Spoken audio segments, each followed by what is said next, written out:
In this video, I'm going to talk you through how to choose and register a web hosting provider. Well, the first thing that you need to do is to find a web host that has a good reputation.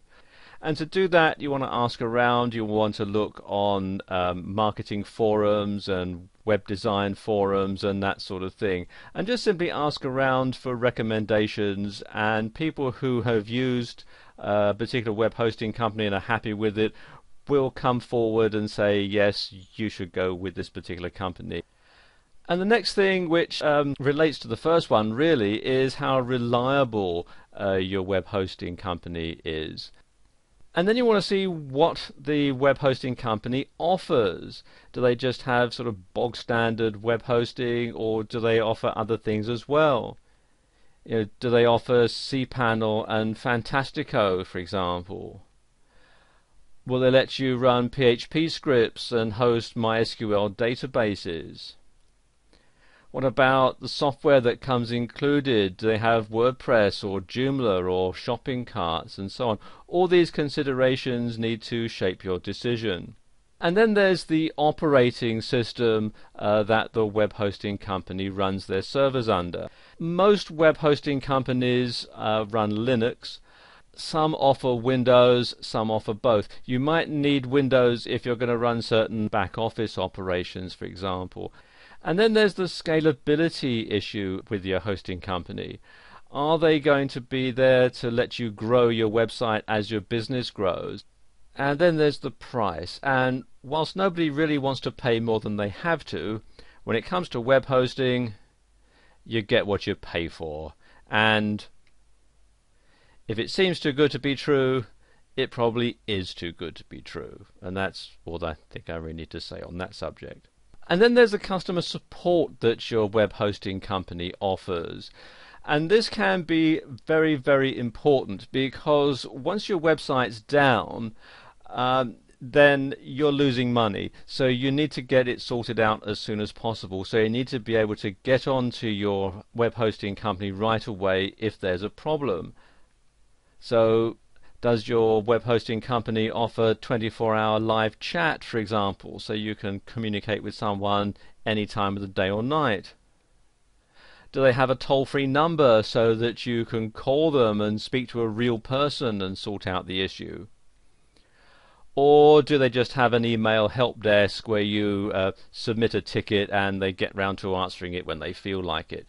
All these sort of things had to be taken into consideration.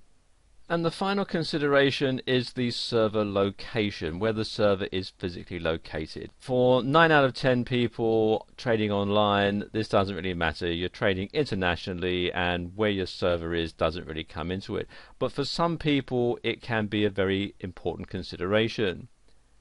For example, if you run a website for an offline business and most of your customers are local, then it makes sense to have a web server, if not locally in the same town, certainly within the same country, simply because you can then avoid currency fluctuations because the bills will be in your local currency. And then there are the legal issues. Now, I'm not a lawyer, so I'm not going to go into a lot of detail about this.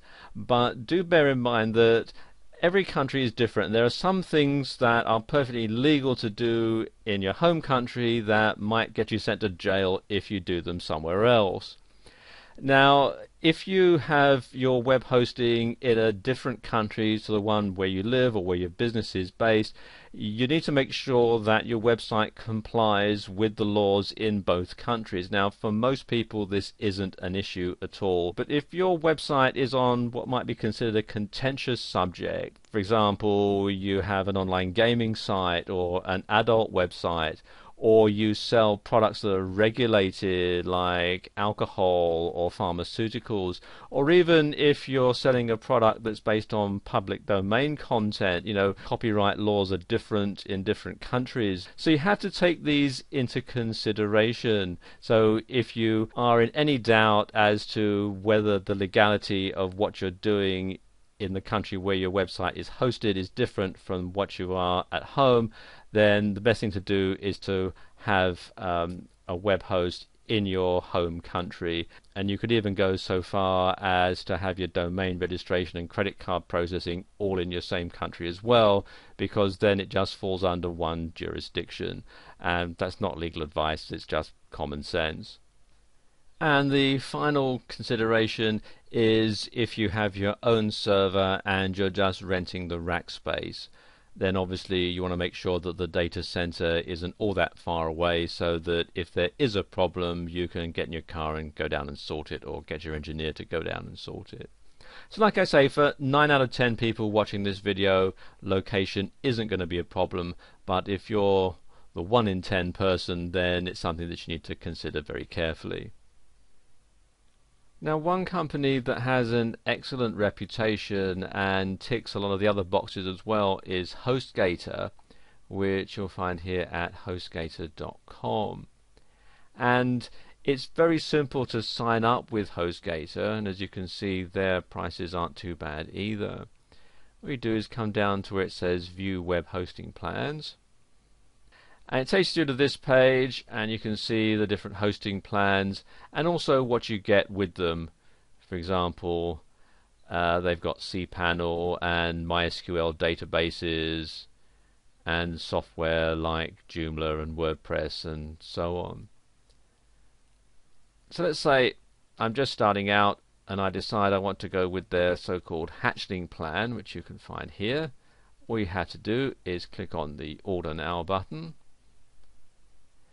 Takes you through to this page where you can either choose a domain name and HostGator will help you register it, or you can enter an existing domain name if you have one already. I already have one that I'm going to use, so I'm just going to enter it here. It's anothercompany.co.uk, and if you have a coupon code, you can enter it here. As you can see, at the time that I'm making this video, they have a special offer going, so it's already been automatically entered in. And then click to step 2, and this is basically where I put in all the billing information, the username and the security PIN number, and then I enter all my credit card information and so on, and then read the terms and conditions, of course, and then click on the button here to create my account. And what will happen next is HostGator will set this up for me, and then they'll send me an email which will have the name servers listed. And then what I'll do is change the name servers on my domain registrar so that they point to HostGator.